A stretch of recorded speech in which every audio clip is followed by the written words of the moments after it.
And you're rolling.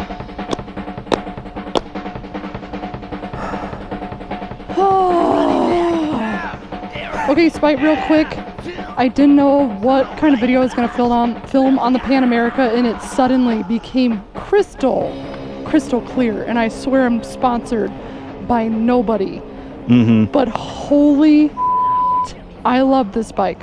Yeah, this is, I think, both of our favorite bike right now, period, full stop, end of story. Dude, I've never said this. It's almost perfect. It's almost perfect. And I thought that about the XSR when I first bought that, but I'm a different person now. There's more riding underneath my belt. There's more things you want to go do. And I feel like this is like the best gateway ADV bike for beginners. That is nuts that you think it is a beginner ADV bike because it costs $20,000. No beginner, it's a beginner bike that nobody can afford, but think about it, it's a gateway bike, man. They have the lowered thing. It makes me feel like Superman on the road. Yeah, it's killer. If I was president for 1 second, everybody gets a Pan America. Every newbie gets a Pan America. That would be your stimulus package? Yes. Maybe you should run on that platform. You'll get it in 2024. Dude, at this point, yeah, we're all screwed. You know the wild thing about that adaptive ride height device? Harley Davidson, of all companies, was the first to bring that to market. Don't you think that that's a money thing? Like they had the capital to do that? Yeah, probably. I mean, it was probably just like they knew, oh shit, we've got a cool piece of tech and we know it's going to help sell bikes, so let's put it on the bike. It makes it so that more riders can get on it too. It widens the audience. Yeah, I think that's why you see an equal amount of men and an equal amount of women riding the Pan America. Yeah, I've seen a ton of different people, all shapes and sizes, riding the Pan Am, and I think it's definitely one of the most accessible adventure bikes out there. I'm struggling to think of a adventure bike that is more welcoming than the Pan America. Like, you know, I'm sitting here on my KLR, and yeah, the power on this thing is super manageable, but you know, it's like, it's a really tall motorcycle, you know? It's hard to put a foot down if you're not 6'4". Dude, I was having a hard time on it, and I'm 5'8". Yeah, that's it just goes to show how tall these adventure bikes are. And the fact that you're as comfortable as you are on the Pan Am says a lot. It says a lot about that bike. Tell the folks at home about the first time you rode the Pan Am. When it was actually the first time we both rode it, when we went up to Sturgis with the guys from Harley, because that was a great trip, and we both like had come to Jesus moments on that bike out there. So it was my first off pavement trip. It was my first long trip on a motorcycle in general, which I feel so privileged to have taken that on a Pan America. Like, not gonna lie, that is some next level beginnership for sure. And there was a guy following us the whole time, and I was behind, right? Because this is like my first time doing any off-road riding, so I'm going slow. But at the end of the day, he was like, you went from 30 miles an hour off-road to like 55. He was like, that's crazy. And I was like, that was all the bike. The bike makes me feel like Superman. Yeah. Off-road. And there really is something to say about just finding that bond with the bike that you're on, because when you trust the bike, you can be braver, you know? God damn it. Fucking phone call interrupted my I saw your hands moving, and I'm like, what are you? Shit, can he not hear me right now? Yeah, did it cut out there? Yeah. You know, the biggest thing that I think about the Pan America is it's like super confidence inspiring, and when it's that confidence inspiring, it like you build trust with the bike really quickly. You know what I mean? It opens up doors. You know what I'm saying? Yeah, like when you trust the bike and you can like flow on it, and you can get really comfortable with it very quickly. You can be braver with it. You can do other stuff on the bike that you would have been like, no, I don't want to try that this time. But when you're comfortable with it, you're like, yeah, sure, let's go up that ledge, you know? Yeah, so what I was saying before I got a fucking phone call, we were flash forward to Utah. I'm up your butt with a coconut about the GS and how I was like, Spite, am I a bad rider? Like, what happened? I feel like I was just eating shit the whole time. I was crashing a lot, which is what happens when you don't feel confident, you know? Yeah. And I was like, is the Pan America that much better of a motorcycle? And you were like, yes. Yeah, I'm on record as being a GS detractor. I really don't love the BMW GS. It's not that it's a bad motorcycle, I just don't think it's a great like adventure bike. I think it's a really great touring bike now, but when you get it off-road, it struggles because it's got so much other stuff, you know. It's really just turned into a touring bike. And the Pan America it's you know, it's an adventure touring for sure. That's the market segment they call it, but I'm completely comfortable taking it off-road. Even on those tires that it's on, which are like 90-10 road tires, I'll take it up whatever on it, because it just feels great. Isn't this bike insane off-road? This is my plea to women riders, or maybe the older women group. Get a goddamn Pan America. Holy shit. Get a goddamn Pan America, especially like maybe you've got some experience underneath your belt, but not a ton, and you want to go travel. This bike will make you feel so confident hopping on it. Yeah, absolutely. And now I'm in the pit of despair, and Spite, you know what I'm talking about.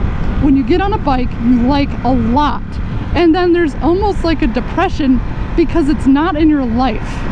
Yeah, it's you establish that like sense of longing for it, because like I only have it for 2 days and you only get to ride it for a couple of hours, and then it's just gone, like then it's gone. know, like a candle in the wind. It's a bummer when you find the motorcycle and it's just, you're not in the place in your life where you can go buy it, you know what I mean? I want everybody to picture me for the rest of the day doing mundane house things like laundry, making dinner for my toddler, and just longing for the bike. Just a little of opacity on a B-roll of the Pan America doing Pan America things, and just a sad look on my face because I know that that's how I'm gonna feel for the rest of the day. That is so disappointing too, because you like, I know you really like it, and just to be like stuck, you know, staring out a window with like a sad cup of tea, just like, oh, the things that could have been, you know. Don't worry guys, when I'm 50, my kids are grown, they're gonna wonder where their mom is. She's gone. She's doing the Ewan McGregor thing on a goddamn Pan America. I will say, this tank makes me want to barf. It makes me want to barf, dude. It's like a Hot Topic intern designed it. Youch. Yeah, I don't love it. I prefer the, if I was going to buy a Pan America, I'd want it in vivid black. I like the flat black, but that's because I really like Harleys in black. I'm kind of a traditionalist in that sense. But I also really like the white and orange. The white and orange looks so cool. Do you think there's another adventure bike out there that could like sate your needs the way that the Pan Am does? Is there another bike out there with all the suspension sparkles and the rider modes and the futuristic tech? Well, not the ride height adjustment. That's the only bike on the market right now that has it. I think Yeah. maybe the Ducati does now, but really I think the Pan Am's kind of one of a kind. I think I'm gonna change the title of this video to the Pan Am ruined my life. It ruined your life because it's so good and it's not in it permanently. Yeah. I also love how it looks. I remember so many people dogging on it. Looks like a vacuum cleaner, blah, blah, blah. I'm like, what are you guys talking about? I will looks say, so cool. It stands out. yeah, I will say I was one of the people who didn't like it when it first came out. I didn't like the look. I thought it looked a little funny. It didn't look like an adventure bike. And then I saw it and I rode it and I was like, oh no, it looks exactly the way it should. You know? Yeah, it's cool. It's different. It stands out. It turns heads. People are like, what the hell is that? And that's always what I'm looking for. Do you remember when we were in Sturgis and we did that day ride out to the Needles? And we stopped at that one restaurant. I Yes. forget where it was. It was on that highway. And I was on the Sportster S and you were on the Pan America. And all of these dusty old Harley fogies would show up and just stop and stare at both of the bikes. Dude, I was surprised at how many toothless old Harley dudes were like, yeah, I'm thinking about getting a Pan America. I was like, wait, what, for real? I mean, that just goes to show you how successful their brand loyalty is, you know? Yeah. Like dudes who are on big giant baggers are like, wait, ADV Sport Touring? Sign me up. And I think that if only more of those people would get out and ride one of those Pan Ams and Yes. really experience it and understand how amazing of a motorcycle it is, they'd realize that, oh, there's more to life than just giant cruisers. Yeah, there's more than just the tarmac on a highway, you know? Yeah, you can actually go out and have fun and experience a lot of cool stuff. And I was talking with one of the guys at Cowboy who owns a Pan America, and he was talking to a dude who came in for service on his cruiser, and he was looking at Chris's Pan Am, and the guy was like, oh yeah, so that goes off-road, right? Well, I've taken my, you know, Road Glide off-road. I've ridden it in the gravel. It's fine. And he was like, yeah, but this is meant to be there. Like, it's designed to do that. Yeah, there's always the people who are like, well, I've done that and I can do that. And you're like, yes, but it's not about that. Yeah. Because it's like, what would happen if you were set up to success off pavement? You know, it would be way different. The trips you would take would be different. Yeah. Like, there's basically no spot where you're on your Pan Am and you're like, I have to turn around because I'm not going to be able to make this segment of road, right? Like, if the road is out for whatever reason, like, you can make a river crossing or whatever on the Pan America, and you're set and ready to rock and roll for it, which is cool. And if you're Kyle Wyman, you can take it on the track. Yeah, I literally saw Wyman dragging me on the Pan America at Indy Motorsports Ranch one time. That was insane, dude. Guy's That's wild. so cool. Whitney, what would you give up right now in your life to have a Pan America? Like, if you could keep that bike, what would you have to trade to keep it? Well, my R9T and then my left toes and an old MacBook.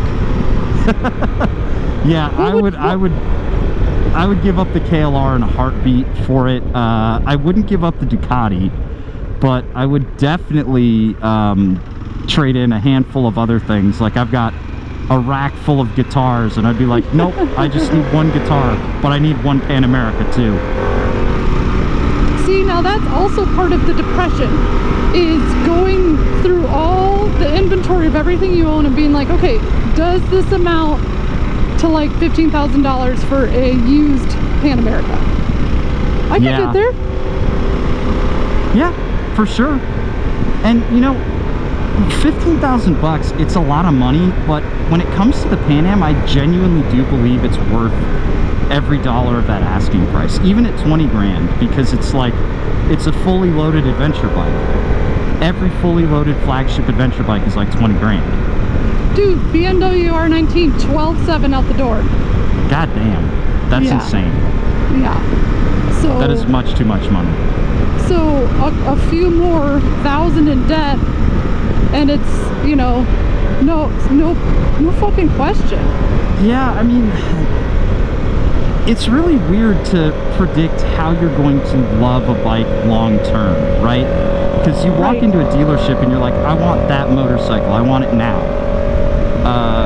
But oh God, that poor little Ninja is doing its hardest I to get know. both of You those can- people down the road. Dude, you can hear how hard it's working. It's like, please stop. But yeah, it's really hard to walk into a dealership and be like, am I gonna love this bike 3 years from now, you know? Am I gonna feel the same way about it 3 years from now? And I don't know with a lot of motorcycles, but with the Pan America, Oh, I've you ridden know. that over like 2 years. And every time I come back to it, I'm like, this is awesome. I freaking love this and I want one. This is one of the few bikes where I see a really long-term future with, like a wife. Like suddenly I could marry this and everything's great. You know what I'm saying? Mm-hmm. We could go all over the world, you and me, babe. All right, Spite, thanks for just simping on this. I'm glad you feel the same way. There, that's all. You get a sigh. You get a sigh to sum up exactly how I feel. A sadness sigh. A sigh of longing. I was about to say a sigh of longing, man. Even with how ugly this paint is. That's saying something, because I'm The an rest of aesthetic the bike person. is just so glorious. All right, guys. I'll see you later. We're gonna have to listen to the symphony of this little parallel twin Ninja 300 doing its damnedest to get both of these people down the road. Man, it's doing it. I can say that.